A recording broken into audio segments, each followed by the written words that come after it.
Good morning and happy Monday. It's Monday, January 12th, 2026. You're watching DeProgram with Ted Rall and John Kiriakou. Robbie, I don't know why you're still here. I thought I took you out. I'm taking you out.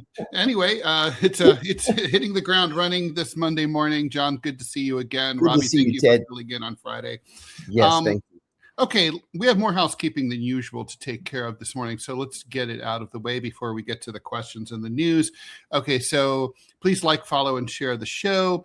Okay, so our junior producer, our assistant producer who helps us out and helps out Robbie, wants me to tell you that merchandise for the show, for DeProgram, is now available, and you can buy it off the YouTube page or stream. So if you are also, that's the number one thing to do, and there's nothing more to that. Just go to the YouTube stream and you can buy the merch. Also, we're going to be adding to that. So the stuff that you see now is not going to be there like for 10 years from now. We're going to switch it out for with actually pretty great frequency. So if you see something you like, you might want to hop on it. Tier 2, also, if you're a Tier 2 YouTube member of DeProgram, you're going to start being credited at the outro of every show. So in other words, there's going to be a little scroll and your name will appear in there. It'll be added in batches. So the first cutoff for the first list is this coming Friday. So if you become a Tier 2 member on YouTube of DeProgram, and you want to see yourself credited at the end of the show, please let us know by this coming Friday. We'll do more after that, but if I guess probably have the outro ready by next week. I'm guessing that's the case. I'm not sure. Okay. Other things. Let's see. We're going to pimp our books a little bit here. We're going to do. John and I both have a number of books. So first, we're going to talk about. Oh no, what am I doing? That's that's mine. I'm trying to shoot John's. There it is. Okay. So, John, this is tell us a little bit about surveillance and surveillance detection: a CIA insider's guide. Yeah, this actually has turned out to be so popular that I've been pairing it with a 2-hour class on surveillance and surveillance detection, or maybe it's 1 hour. I think it's 2 hours. Anyway, we start from scratch. Like if you've never heard of surveillance and you don't have any idea what it is, all the way to you're going to be paranoid by the end of it that you're being followed. No, I'm overstating it. I'm kidding, of course, but. Yeah, it's literally a guide to how to conduct surveillance and more importantly, how to conduct counter surveillance, surveillance detection. I need to read this because this has happened to me. I have been surveilled. So I'm occasionally under surveillance as well. Less so now, but used to be that the FBI was just constantly harassing me. And they're so bad at it. They're so easy to spot. It's amazing to me that any spies get caught in this country because the FBI is so bad at surveilling them. That's actually quite hilarious. So yeah, I'm going to read that. And people say that, but I actually mean that.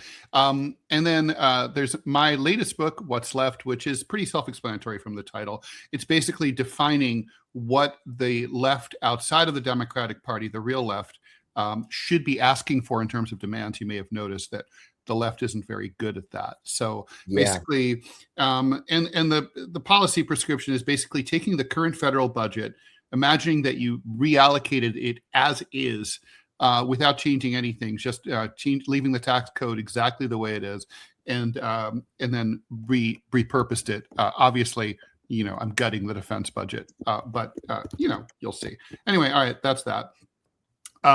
Okay, so today, in the news, among other things, and of course, whatever you guys want to talk about in the YouTube and the Rumble chats, just put it in the feed, and we will get to it. As always, Iran is threatening to. A lot going on with Iran. Iran is threatening to retaliate if the U.S.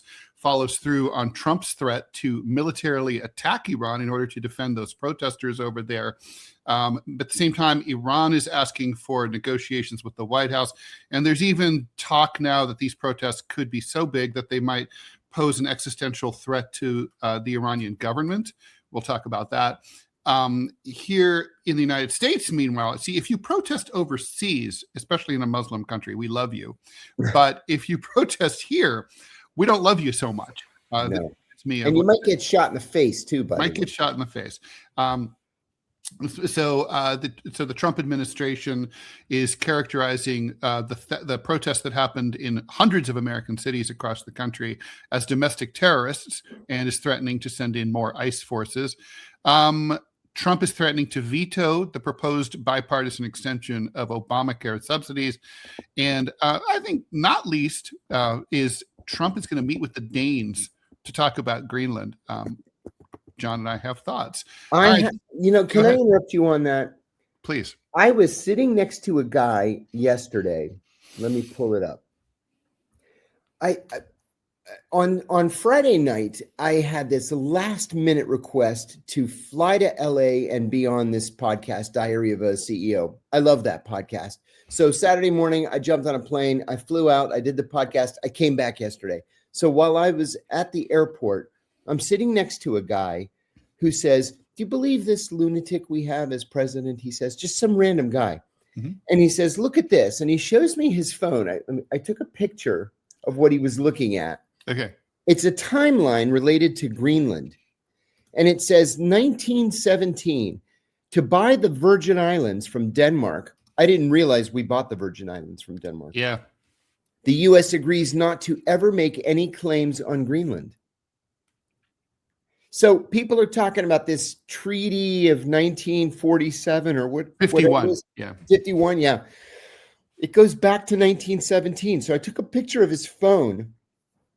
The timeline has a photograph of President Woodrow Wilson signing this treaty.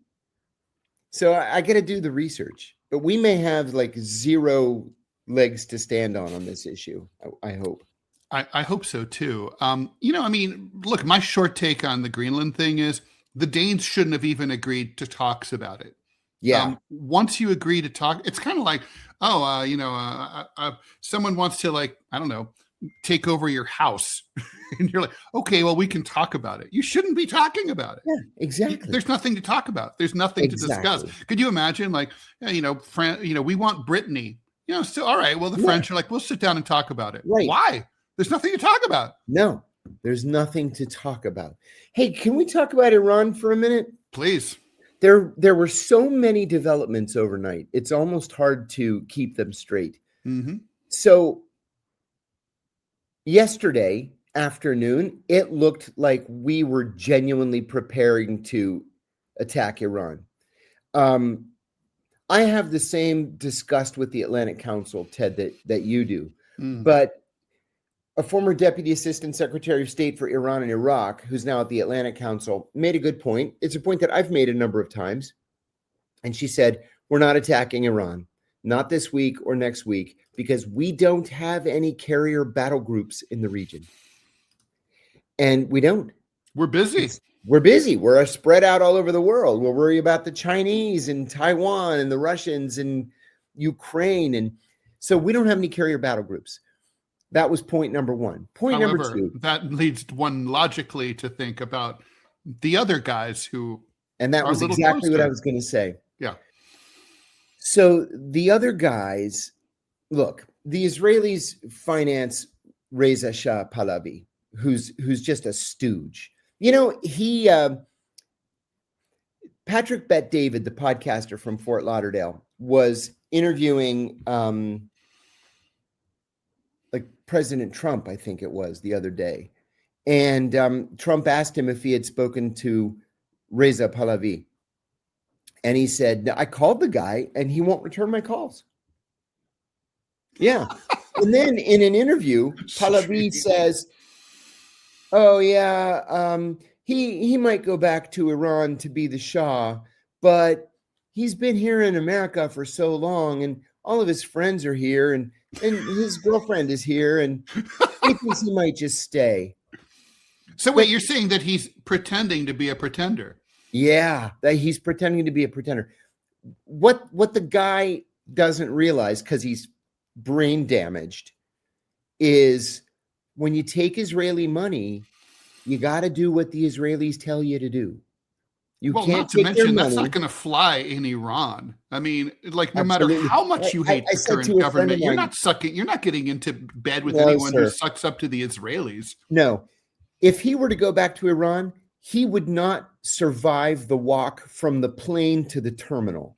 Yeah. Yeah, that's just not going to happen. Okay, No. number one. Number two, the Omanis discreetly contacted the White House yesterday, and they said, listen, you can't attack Iran. And I should add, we have very close relations with Oman.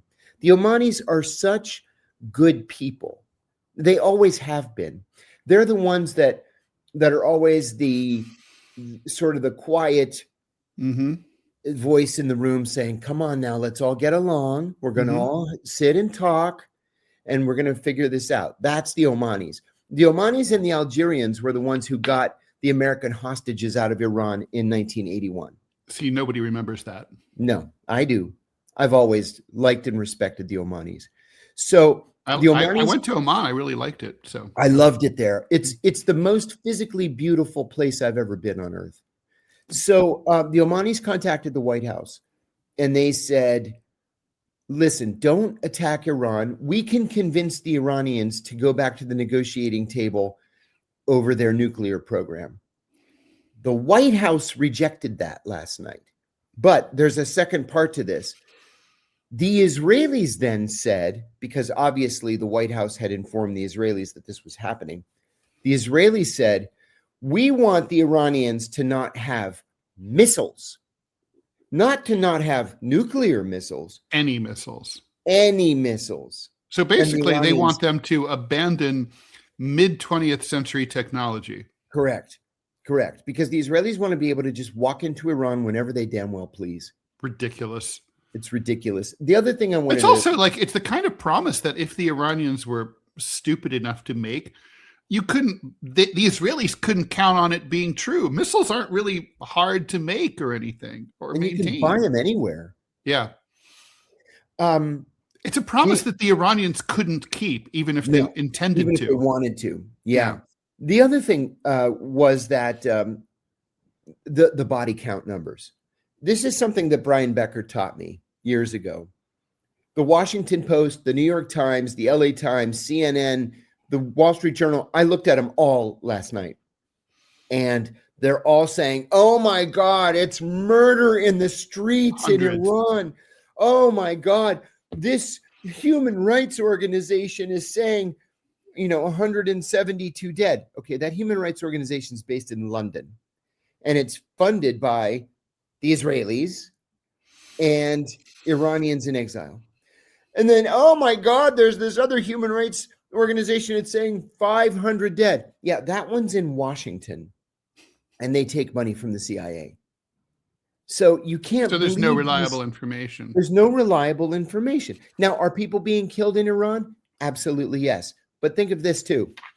Do we know that these people aren't being killed by Israeli-backed protesters? Because the Israelis have been bragging over the weekend that they're the ones backing the protesters. And I'll add another thing that literally no one is reporting. Protesters set on fire 48 fire engines in Tehran. 48 fire engines so that they cannot respond to fires. Why? Because it's the Israeli-backed protesters setting shit on fire. And this is just to make it worse. Now, the thing is, okay, so for people who are listening and are thinking, okay, John's being conspiratorial and blah, blah, blah. Let's not forget that we know that Iran is riddled with people on the Mossad payroll because of the fact that they provided the targeting information for the Israeli-U.S. military attacks against atomic scientists and military sites in Iran recently. Right. We know that. We talked about here on the show before any of these protests started about how Iran has a serious Israel problem in terms of infiltration.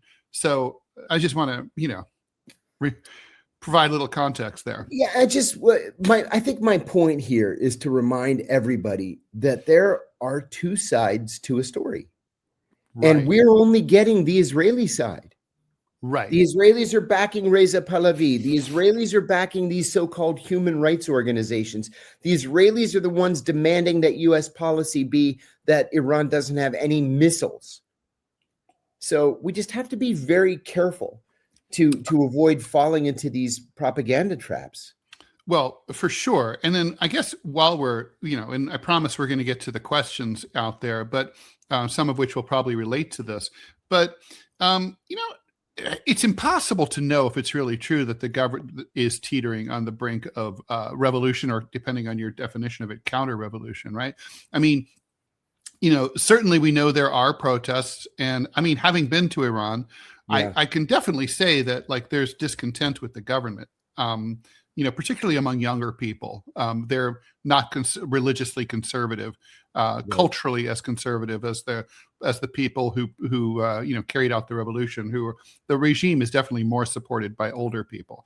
But I guess here's the big question: does it make any sense whatsoever for the United States to be threatening to be seen as supporting a protest movement or by militarily attacking that country? Won't that, let's just say, for example, Iran were to attack the United States militarily in order to support the anti-ICE protesters. Wouldn't that discredit the anti-ICE protesters? So in Iran, wouldn't U.S. support be seen as undermining and discrediting the patriotism of the Iranian protesters?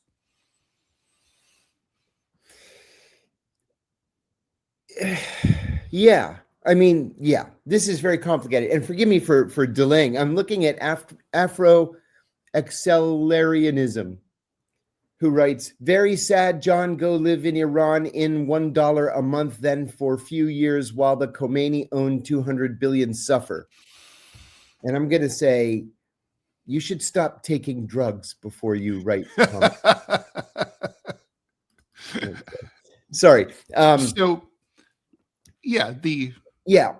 Go ahead. I just think that whenever, a country, look, Iran has this dreadful history of being oppressed by the United States. Yes, terrible. So any external force that's seen as interfering and putting their thumb on the scale on behalf of an internal force is going to be seen as an intruder, but especially one like the U.S. and Iran. Yes. Right, that overthrew the democratically elected president there, and that his support propped up the horrible Shah regime until 1979. So, and you can't underestimate the long-term fallout from those actions.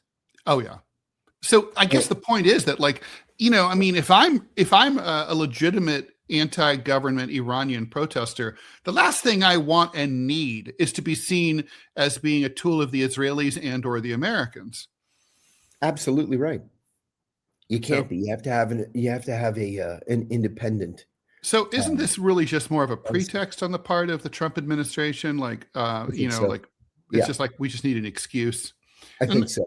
And not to mention, what about the optics here? We're going to be talking about the anti-ICE protests, the Renee, in the aftermath of the killing of Renee Good.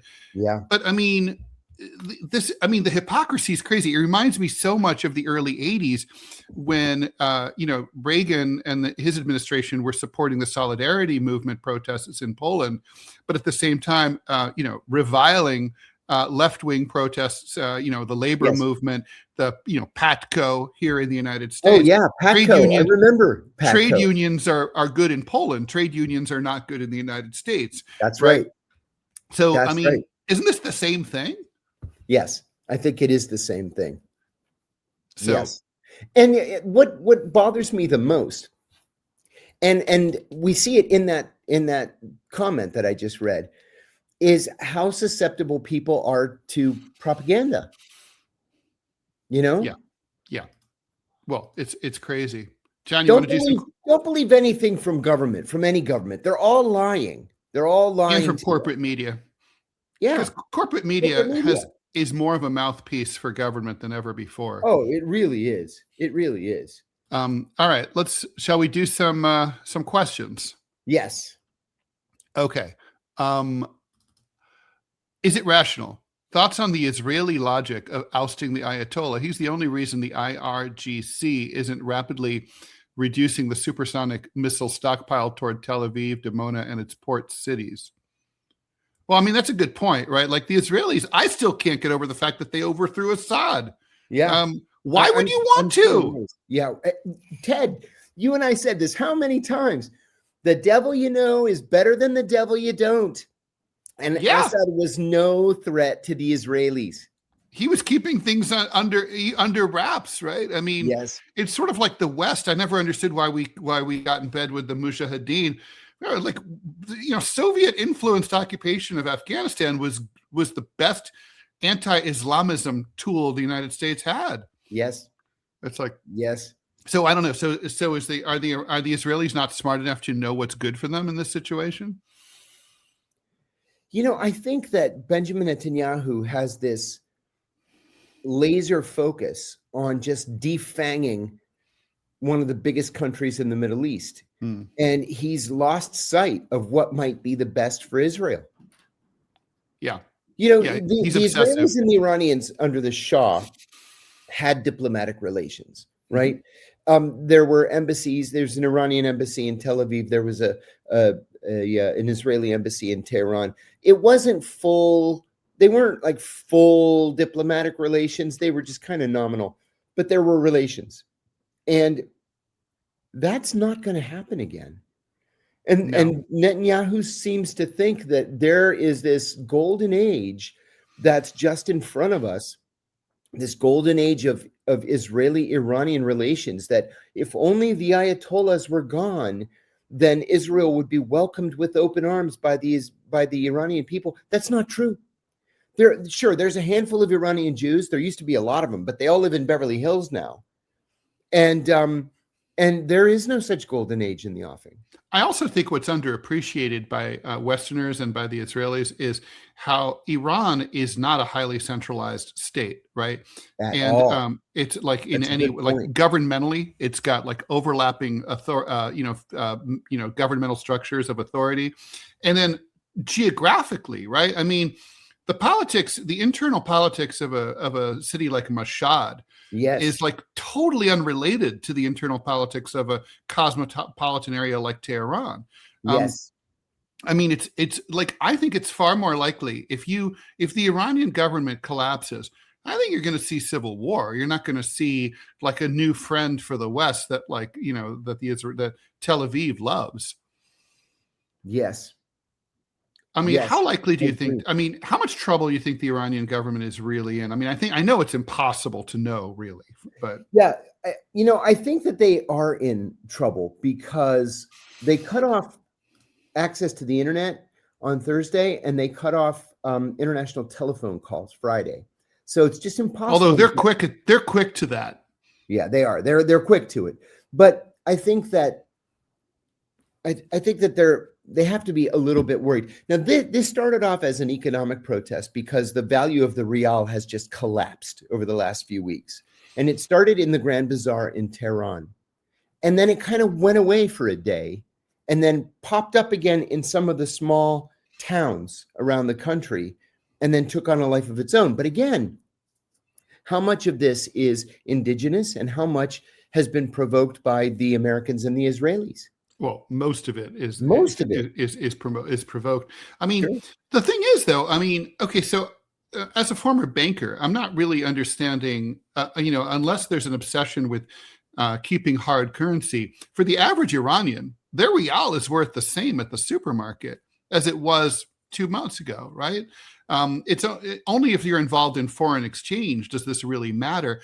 And it's also going to make Iranian exports far more attractive. So I'm kind of having, from an economic standpoint, I don't really understand why people are freaking out. I know in a lot of countries where people keep US $100 bills in shoeboxes under their beds, this kind of thing really has an effect. Is that what's going on here? Yeah, that could be it. That could be it. Because people just never really trusted. Netanyahu said again a couple of nights ago, he gave this address that was translated into Farsi and beamed on something called Iran International, which is an Israeli propaganda channel that's beamed at Iran. And he said, overthrow your government, the yoke of the Ayatollahs, and we will send Israeli water experts to Iran because we know that you have water shortages and our experts are the greatest in the world. All you have to do is overthrow the Ayatollahs and you'll never have to worry about water again. It's like, what the fuck are you talking about? Well, by the way, why don't you send some water into the Gazans before you fuck around sending water to the Iranians? Amen. Yeah.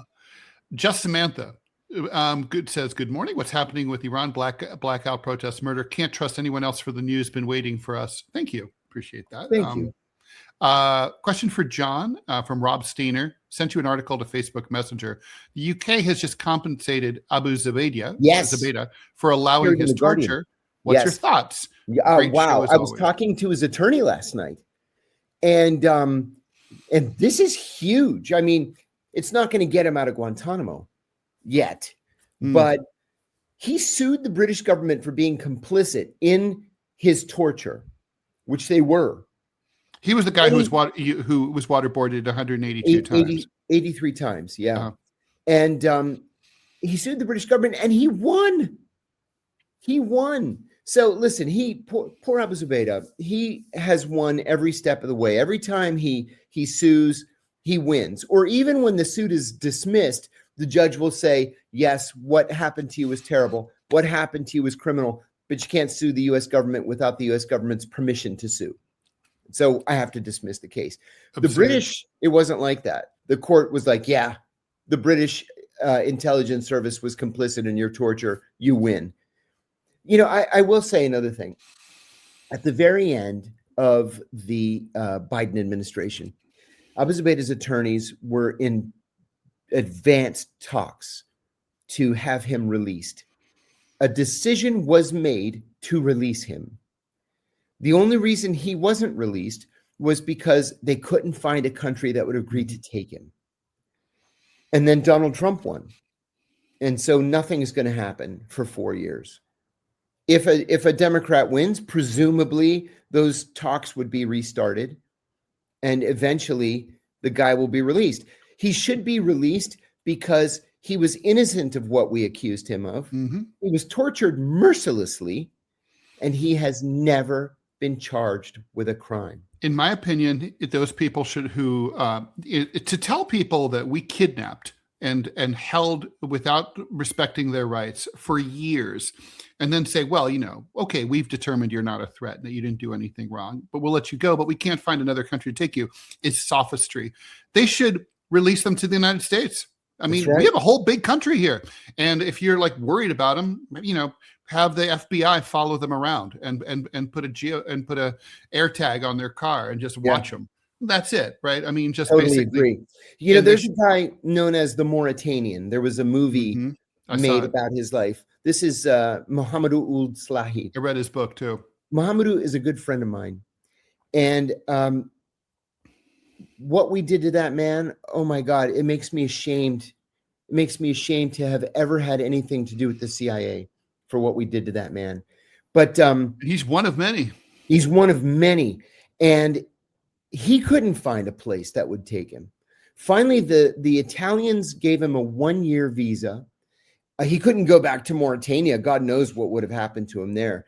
The Italians gave him a 1-year visa. He bounced around. Nobody else would take him. And he finally very quietly emigrated to the Netherlands. And he got married and he's got a young son and he's teaching and he finally made it. I mean, this is like the Uyghurs who ended up in places like Albania and Albania, Switzerland, and Bermuda. Tahiti. Mm-hmm. Yeah, did you ever see, John, did you ever see the video of the press conference of them being I think there were 6 of them welcomed to Bermuda? It's amazing. It's like incredible. The press conference. I think I've told you, and I'm ashamed to say this. I captured them. I physically put them on the plane to Guantanamo. What? Yeah. In Afghanistan. Yeah. We caught them. We caught them in Pakistan in an Al-Qaeda safe house. And their excuse was that they couldn't find jobs. And so they went to Tora Bora in October of 2001 to look for work. Dumbasses. And I said, are you fucking kidding me? And they were telling the truth. Well, that's the thing, right? Like, so, John, I mean, this is like the thing that I think people never really understood during that period is like, there's no, as you know, you were there. There's no communication, right? There's no newspapers, there's no radio, there's no TV, so there's no way, no one knows anything, right? So, so like, those guys, they have no idea that the whole world is blowing up because of 9/11. When I was in Afghanistan in November 2001, almost every Afghan I met had never heard of 9/11. They had never heard of the World Trade Center. They didn't know who Al Qaeda was. I said, "Oh, but why do you think the United States is here?" And they said, "Oh, the same reason the Russians and the Brits were here. Everybody likes to invade Afghanistan. The big country always invades Afghanistan." I was like, "You didn't think there was like some geopolitical?" No, we didn't know. Like it's like they genuinely didn't know. I had the same experience. In the summer of 2000, when I was in Kashmir, right, in basically sort of the Talibanized parts of northern Pakistan, and like, I was pulled off a bus, and these two Talibs threatened to execute me, and they said, like there's an order that like Americans aren't allowed to come here anymore. Surely you've heard. I'm like, dudes, I've been on this bus for 3 weeks. Like, where the fuck was I supposed to hear about this order? And, we're going back and forth. And I'm like, what do you guys ever hear? What do you hear? Like, they're like, finally, I talked my way out of it. I mean, and it's a joke. I remember like November, December 2001, I go to the bazaar to exchange US dollars for like their shitty version of the Afghan currency that they had.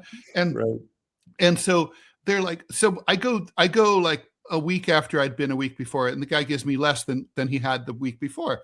I go, what happened? Last time you gave me like 42,000. He goes, oh, well, it's the market. The market's changed. I'm like, what market? Like, you don't know anything. He's like, Afghanistan is up. US is down. Oh my God. He's just a liar. I mean, no one knows anything, right? That's what you're talking about. That's exactly what it is.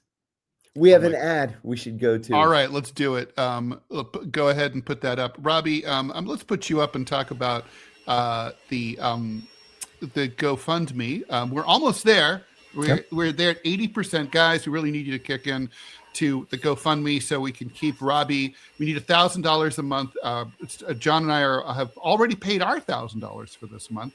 So all we need is for you guys to get. We need another couple $100. That's all. Just go to GoFundMe and then search for DeProgram Robbie so that we can keep Robbie on as our producer and we don't lose him to the vicissitudes of the normal workplace, and we'll be without a producer. Robbie, anything else you want to add to that? That's a big word. I have no idea what that even means.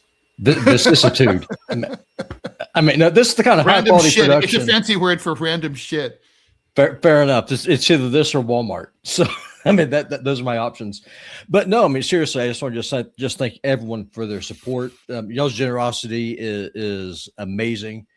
And especially since so many people disagree with me on my politics, which is not surprising considering who I work with here. But seriously, no, honestly, it's humbling. Also, we are within 80 people of taking out one of the crappiest channels on Rumble. Talk about fascist. This guy's a Trump licking, just total douchebag, and I want to fry him today. So we have 400 people watching on YouTube. I want 100 of y'all to come over here on Rumble so I can screenshot it, send it to him, and say, "Eat this," because that will make my whole freaking day. If y'all think I'm a Trumper, I'm not. And also, Rumble pays better. So that's what I got for you. All right, I'm putting up the URL for the GoFundMe up here. Thank you very much for that, Robbie. Yeah. Put up that ad whenever you're ready. All right, let's bang through some of these, and we got so much news and stuff to get through, and so many questions. Just Samantha, John, you spoke on how strong Iran is. The people love their country. Why I'm so confused, or Israel is causing chaos. I think we kind of addressed that already. Katie Catastrophe, Minneapolis resident here. What a shit show it is around here. Wow. Like 3,000 ICE agents. They're starting to go door to door. Don't answer. You don't have to. Don't answer. Don't even talk to them through the door. Yeah, don't even talk to them. Ignore them. if you feel compelled to talk to them, say, do you have a warrant? If not, get off my property. Perfect. Our state government recommends that everyone knows their rights. Well, yeah, like the Clash said, know your rights. Very important. For real. So let's see what else here. Yeah, sorry, I'm like skipping. I'm bouncing. My thing is bouncing around here. Okay. What do you think? What do you make of Netanyahu saying he's going to taper off U.S. military aid in 10 years? What kind of manipulation is this? Yeah. Hope you Excuse get your me pardon, while you're a fearless I hero. laugh for the next 5 minutes. Yeah, that's a cheap attempt at propagandizing the American people. Yeah, the Israelis would never, ever, ever turn down our money. No, that's where they can't afford to. No. I mean, Israel has nothing. We don't need them. We don't. Persian We Cat, don't need them. thanks for the $10. Trump is weighing options to intervene in Iran, but what's the best way to help tip the scales in favor of the protesters without creating a power vacuum and ultimately a failed state? See, that's really the $64,000 question right there. Let's assume that the protesters are legit, that they're not Israeli backed or whatever. Even then, what do you do to prevent Iran from descending into chaos in the event that the Ayatollah runs to Moscow and the IRGC falls apart, which isn't going to happen? I don't see how you avoid a civil war. I don't see that either. I mean, you have to have you need a national revolutionary movement that is organized and at the grassroots and broad-based and able to take over and be able to seize power and consolidate power against opponents. Yes. Those are tough. Let's see. I've seen a couple of posts online about people deliberately setting forest fires in the Argentine Patagonia to purchase the land at lower costs. Who do you think is behind it? You know what? The Greeks do that. And it's because they have a similar law, is a really stupid law, that if there's public forest that burns, private developers are then allowed to go in and build on the land. It's sickening because it encourages arson. And the Greeks struggle with this every single year. But the construction lobby is so well funded and so significant. There's the answer to your question. Yeah, the government. It could also be agribusiness in Argentina, right? Yeah, sure it could. Sure. Yes. Yes. Kevin Cronin, compare and contrast the right-left reactions to Ashley Babbitt and Renee Good. Ashley Babbitt committed suicide by cop in his or her opinion. Yeah. I think it's really important. Look, I hate the team politics aspect to all this. I've watched this video. I mean, you might as well talk about this. Look, I've watched the unprofessionalism of ICE is what really leaps out here. And that's something that the right ought to be able to agree with. Yes. This is an unprofessional force. You saw the way they're literally running unprofessionally. I was, my brother-in-law was a EMS guy and a firefighter. And he said one of the things you notice about firefighters is when they respond even to a burning blaze, they move deliberately, but they don't run. They're not panicked. They just go. They're trained to do that. It's like, we're doing this, we're doing that, like pilots in a crisis. And like these ICE guys are manic. They're running around. They're screaming conflicting orders. They're not identified. They're in unidentified vehicles. Such a great observation. Yeah, they're true. Unprofessional. They're manic.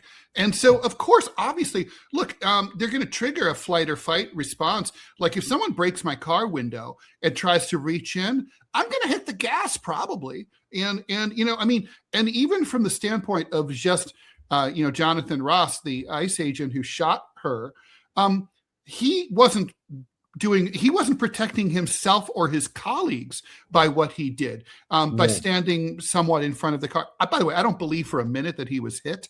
I think that it came close. I think the car went right by him, brushed up against him, I'm sure, but like he wasn't hospitalized. He didn't fall over. He wasn't knocked down. And then he runs off. There was a physician in the crowd who wanted to help her. And they wouldn't let him. So, I mean, and then you have the government unprofessionally, flooding social media with propaganda, like, this guy was defending himself and his, she was this individual. They don't call her a person or a citizen or a protester, this individual, in order to dehumanize her. Yeah. I mean, she's this dead. Mother of three. She's dead. Yeah. She's dead. Do we have, can we just call her a person? Can we do that? And so, I mean, the unprofessionalism here is off the charts. And, I mean, they're hiring people who are like, the training's not good. This guy had been trained, I guess. He'd been around for 10 years in ICE. But still, I mean, this whole episode, what terrifies me, John, I've been doing a little bit of preparatory reading lately. Coming of the Third Reich. But like, I mean, I'm kind of like, look, this is Ezra Klein of all people. He does have smart things to say sometimes. In his most recent podcast, he pointed out that this is moving. The militarization of ICE in American streets has moved at like a breathtaking pace. We've never seen a move this quickly. That's terrifying. And what I worry about is that when a government creates an armed force that's unaccountable to anyone, where you and I both know there's no world in which an ICE agent can do any wrong, according to this government, that they're going to run out of targets. They're going to find all the pedophiles and all the gangbangers and all the Tren de Aragua scum, and then they're going to run out. They're going to run out of them. And then they're going to be like, but they're not going to close up shop and be like, if cancer is cured, the Cancer Society shuts down. They're not going to do that.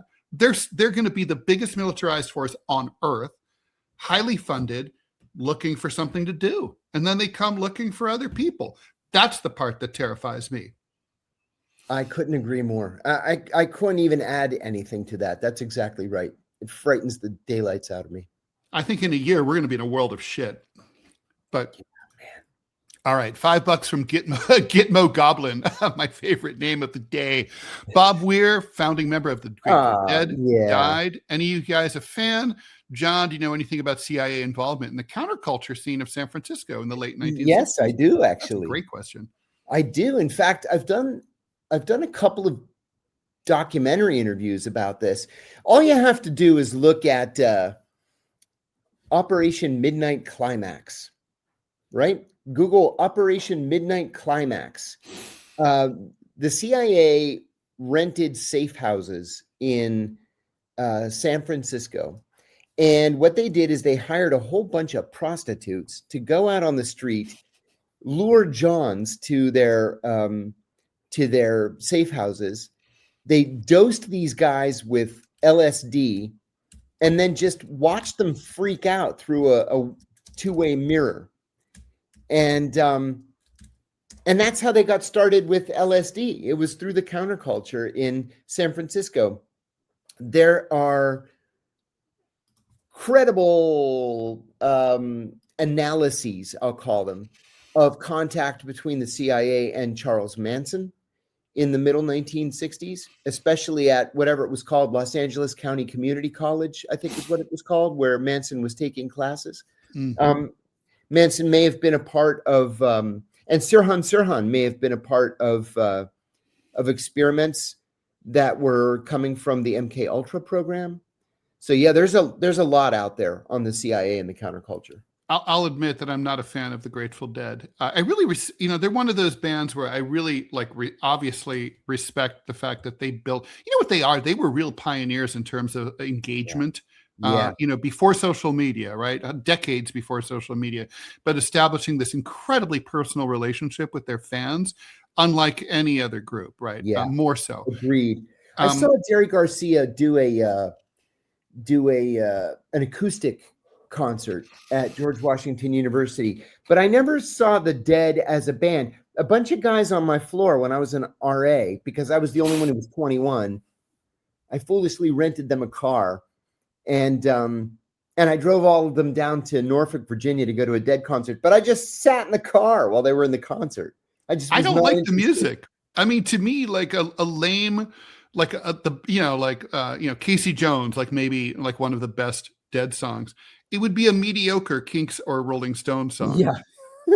So like, I just didn't think they were talented, but that obviously I'm mistaken because like millions of people differ. Yeah. Like you, I think I just didn't get it. Yeah. I didn't get it. Yeah. I will say I liked Casey Jones enough. Okay. And I liked Truckin'. Mhm. And that was pretty much it for me. I don't think I could sit through a whole concert. Yeah. But the Kinks, I'm enthralled. Anyway, Manya the Cat, John and Ted, what do you think about Trump trying to use the DOJ to remove Jerome Powell? Well, oh my God. The So stock glad you market is asked about that. crashing right now. I just updated it. Hold on a second. I'm going to update it again. How bad is it? Yeah, it's down 400 just 17 minutes after the opening. The dollar is also falling. And this is going to be... You're welcome, Rial. It's a race to the bottom. Yeah, this is going to be a very serious problem. The Dow Jones is down 388 points. The S&P's off 0.5%. The NASDAQ's off 0.5%. What would possess Donald Trump? Well, we know what would possess Donald Trump. To fuck with the Fed.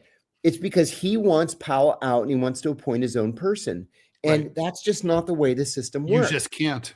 And so last night, Jeanine Pirro, on a Sunday night, Jeanine Pirro, the former Fox News host, who's now the U.S. attorney who's now the least successful U.S. attorney for the District of Columbia in modern history, announced that they're investigating Jerome Powell on a felony charge or felony count of making a false statement to Congress when he misdescribed the level of renovations at the Fed headquarters building on Constitution Avenue. Good luck with that. Yeah, that's insane. Okay. Ray, thanks for the $5. Heard that Germany was mad about losing their investments in Ukraine and gave access to China to U.S. congressional servers, reported as a quote unquote hack. Why does Germany have access? I know nothing about this story. That I've not heard that. And that wouldn't make sense to me. Germany wouldn't have access. Desert Fox 41. Have you heard of the Institute of Propaganda Analysis of 1937 and the 7 variations of propaganda? I took a class on it and found it to be very useful in classifying propaganda. Oh, that's interesting. I'm not aware of it, but I'd never heard of it. Love to hear about it. They overthrew Assad because he provided Pittsburgh dude because he provided a corridor for Iran to arm Hezbollah, which Gilani shut down. You guys are coming dangerously close to repeating the PSYOP propaganda of Assad helping Israel. Bullshit. Oh, Bullshit. I wouldn't say that. Listen, I never said anything like that. No, that's nonsense, and I'm offended by it. Assad was the only thing protecting minority communities in Syria, and now we've got crimes against humanity being perpetrated against the Druze. We have entire Christian villages just being wiped out, and hundreds of people being killed over the course of days. You can go from shitty to shittier. Americans never understand that. You can have a situation where there's no good guy. And so you take the guy who's the least bad. Yep. Good afternoon from Cyprus, unfiltered. Good friend of my friend. Hi, Ted. Big hello to my good friend, John, who I had the pleasure of hosting on my show 4 days ago. Keep telling the truth, guys. And they said the response has been phenomenal. Hunkamunka would like to know our favorite movies starring atomic war. Old movies like On the Beach, or modern like The Day After, or House of Dynamite. Some of mine. The Day After was great. That came out when I was in college. What was that, Ted? 82 or 83? Yeah, that's right. I was in college. And like colleges all across the country just sort of stopped. And the day after was screened, like entire days were devoted to just discussing it. Miracle Mile for me, John. Do you ever see that? Yeah. And Dr. Strangelove. Miracle Mile is like fantastic. Miracle Mile's great. Takes place in a real hour and a half, and the thing is, it delivers. It's really true. Yes, it really is the end. Desert Fox, how do we predict the next Iran-Israel war will be similar to the 12-day war, and what will be different? I know it's speculation. but a fun one to play with hypothetically. I don't know if you and I have different ideas of fun, maybe. But certainly, I don't think it'll be like the 12-day war at all. I think the Israelis just want to, they just want to keep doing what they call pinpoint strikes, right? They want to sort of attack the little nub on the Death Star and hope that the whole thing comes crashing down. That's their shtick. They don't want to get involved. They can't get involved in a protracted war against Iran. Iran's too big. It's too big. 92 million people, and it's gigantic in terms of its landmass. Yeah, it's massive. Yeah, I remember like the first time I went and I was thinking about taking the bus across the short way, the east-west way. It's like, oh yeah, it's 4 days by bus. I was like, what? It's like, it doesn't look that big with the Mercator projection, but. That's right. Hey, and as another thought too, if the Afghans didn't have shoes and we couldn't beat them. Right. But the Israelis think that they can beat the Iranians? Yeah, Iran's a modern country. It's Europe, basically, or, Greece or Turkey. I mean, it's it's a real country. I always tell people that, like, Iran's a real country. Junaid Javid, thanks for the buck. I read the whole Uyghur account of capture when the files came out to Human Rights Watch. Even the monkeys were chasing us. Didn't know that was you, John. Oh my God. Yeah. To tell you the truth, I didn't realize that the Uyghurs were telling the truth until 2007. Oh, Jesus. When PBS Frontline contacted me and said, "Hey, we're doing this documentary on the Uyghurs." I said, "Oh, yeah, cool, okay."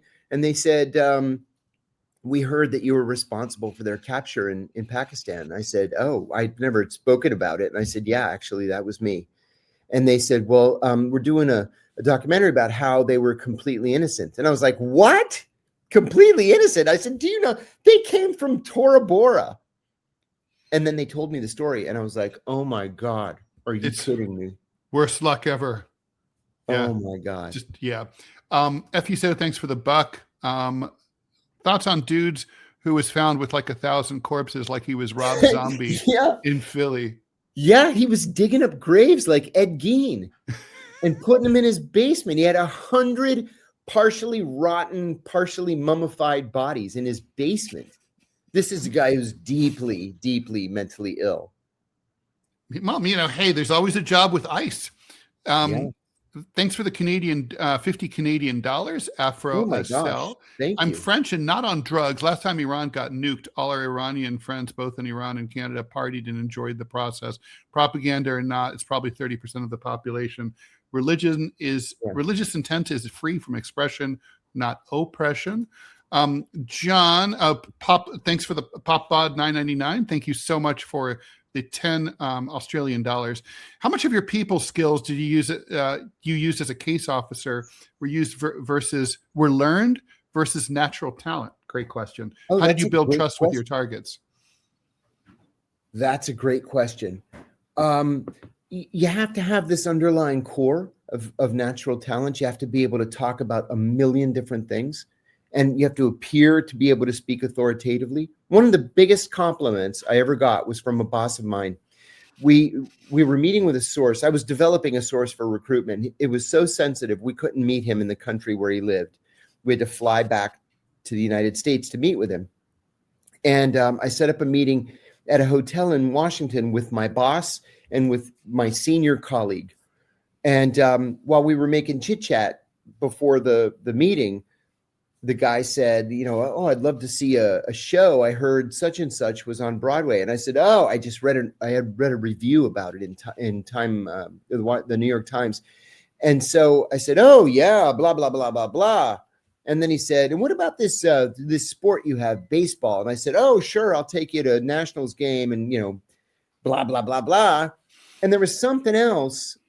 And my boss afterwards said, "I have never seen anybody speak authoritatively about such disparate issues as you." He said, "Congratulations, you really won the day." But that wasn't work. They didn't teach me to do that. I just read voraciously like you do. It's a personality thing. Yeah. I believe that. I really do. You probably teach 10% of it. Soden, thanks for the $49.99. Oh my God. Thank you, someone. Good morning to both of us. Can you please tell us who's pushing the former crown prince of Iran narrative? Because I'm confused. He's been gone for 40 years. Yeah. Longer. What happens if he passes? Is his son up next? I find it really weird that he's being pushed hard. This is a thing. This comes up all the time in these situations, right? Like in 2001, there was the whole thing about the exiled king of Afghanistan. Yeah, King Idris or King Zaire, maybe. Yeah. Yeah, right. Zahir. And he was living in Rome, like a dandy since the 60s. Right. Since the 60s. Again, over 40 years. And I think he was kind of like, oh God, if I have to fucking go to fucking Afghanistan instead of fucking Rome. Listen, there's a prince, an Afghan prince whose son is friends with my son. You know what he does? And he's a legit prince, like close to the king. He runs the Vespa dealership in Arlington, Virginia. He doesn't ever want to go back to Afghanistan. I don't blame him. To answer someone's question, it's the Israelis. They're very public about their support for Reza Shah. Mm-hmm. And even it's almost trolling. They've got to know there's no appetite for that at all. It would never work. Trump said something yesterday about Reza that he's not going to meet him because he's just not important enough. Yeah. And it's true. Trump's not important enough. Trump's 100% right about that. Angela Falalala gifted a subscription to the show. Appreciate that. FUSO says, I've seen The Dead many times. A couple hits of acid at a live show will help you get through it. That's kind of like electronic music, the rave music, right? Yeah. Ray, thanks for the buck. John, did you ever want to be a private contractor at one point? Fewer rules? The only thing that would have attracted me to private contracting was the vast amounts of money that those guys make. There were so many people that I worked with who walked out of the building on Friday with a blue staff badge and walked right back in the building on Monday with a green contractor badge, doing exactly the same job and making 3 times what they were making on Friday. That's got to be tempting. Yeah. Yeah. My father, not in intelligence, but he was always tempted to go to private industry because it paid so much better. But he got a deal where he was able to do private contracts on the side. Last time for one quick question. Jeff Burgess, can Biden run again? No.